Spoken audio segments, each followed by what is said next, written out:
પ્રયાગરાજમાં ભારે ભીડને પગલે હાલાકી સર્જાઈ રહી છે। મહાકુંભ મેળાના માર્ગો પર ટ્રાફિક વ્યવસ્થા ખોરવાઈ ગઈ છે। ભૂખ્યા તરસ્યા અનેક યાત્રાળુઓ અટવાઈ પડ્યા છે।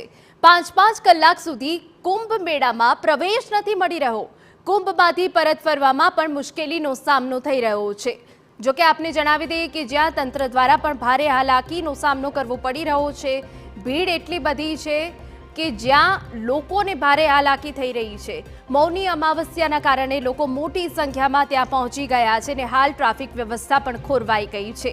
5-5 કલાક વીતી ગયા છે પરંતુ હજુ કુંભ મેળામાં લોકોને પ્રવેશ નથી આપવામાં આવી રહ્યો। તંત્રની કોઈ જ મદદ ન મળી રહી હોવાના પણ આક્ષેપ છે।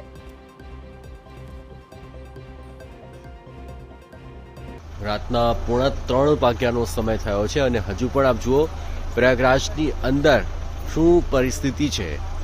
જે લોકો અત્યારે મેળામાંથી અહીં મુખ્ય માર્ગ તરફ આવી રહ્યા છે તો ત્યાં હજુ પણ લોકોને ચાલીને આવવું જવું પડી રહ્યું છે અને ભારે ઠંડીનો માહોલ છે અને સાથોસાથ અહીં આ લોકો ઘણા બધા કિલોમીટર ચાલીને અહીં આવ્યા છે અને ચાલીને આવ્યા બાદ પણ તેમને પોતાનું ગંતવ્ય સ્થાન નથી મળ્યું અને મુખ્ય માર્ગો ઉપર લાંબી વાહનોની કતારો જોવા મળી રહી છે।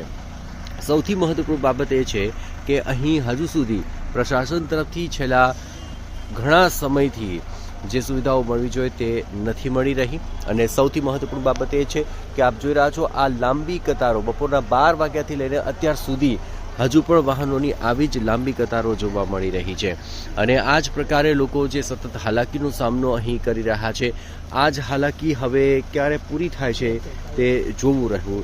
જોકે આ ટ્રાફિક જામ ઘણા સમયથી ચાલી રહ્યો છે અને આ ટ્રાફિક જામને કારણે ઘણા બધા લોકો આ રસ્તા પર અટવાયા છે।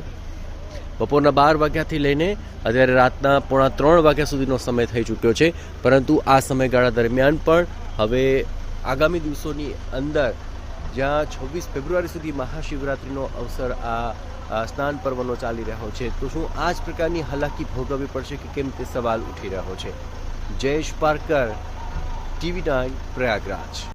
એવા અનેક શ્રદ્ધાળુઓ છે જે 24 કલાકથી આ જ રીતે ટ્રાફિકમાં અટવાઈ ગયા છે। ન ભોજનની વ્યવસ્થા છે ન પાણીની। આટલા કલાકોથી ફસાયા હોવા છતાં તંત્ર તરફથી કોઈ પ્રકારની મદદ ન મળ્યાના આક્ષેપો ઉઠી રહ્યા છે।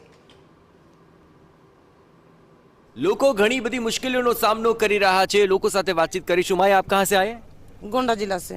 अच्छा, क्या अभी आपको दिक्कत हो रही है यहाँ पे? दिक्कत सर हमें यही हो रही है कि हम हार्ट के मरीज लिए 5-6 बजे से लाइन में लगी हैं और उस जगह नहीं मिलता कि इधर से जाइए कि उधर से जाइए। ये में फंसी पड़ी हैं और हमारे मरीज की हालत खराब है। कोई जानकारी दे रहे हैं आपको यहाँ कहाँ जाना है? नहीं, कोई जानकारी नहीं मिल रहा है हमको। कोई मदद नहीं मिल रही? कुछ नहीं। अच्छा, कितने घंटे से फंसे हैं आप? 6 बजे से। अच्छा, हाँ जी भैया आप कहाँ से आए? हम गुजरात से आगरे। गुजरात થી આવ્યા છો? અચ્છા, કયા જિલ્લામાંથી આવ્યા છો? થરાદ, વાવ થરાદ। અચ્છા, ક્યારે આવ્યા હતા અને કેટલા સમયથી અટવાયેલા છો?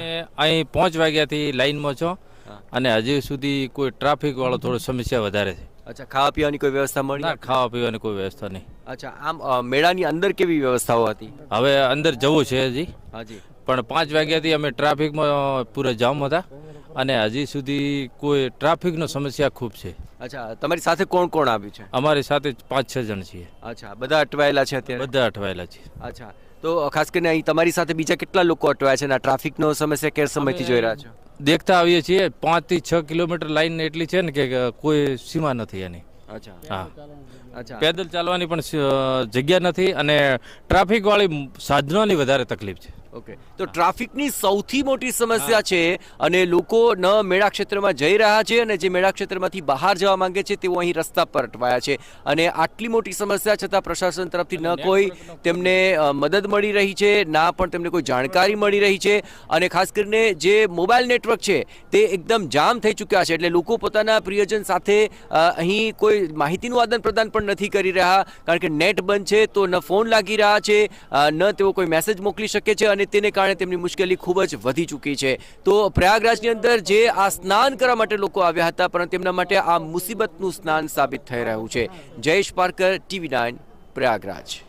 એવા અનેક શ્રદ્ધાળુઓ છે જે 24 કલાકથી આ જ રીતે ટ્રાફિકમાં અટવાઈ ગયા છે। તેમને હાલ ભોજન કે પાણી પણ નથી મળી રહ્યું, કોઈ પણ પ્રકારની મદદ પણ નથી મળી રહી।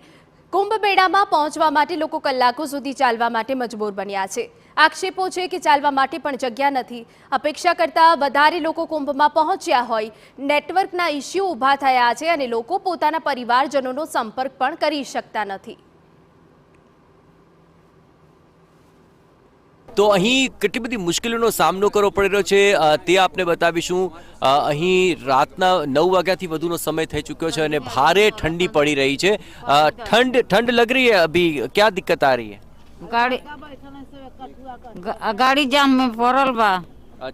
अच्छा, मने गाड़ी कुछ बिगड़ गई बा, ठंडा में आके बैठल बा ना यहाँ, और कौन दिक्कत बा? खाने पीने की कोई चीज मिले आपको प्रशासन? खाने पीने के लिए कुछ नहीं है।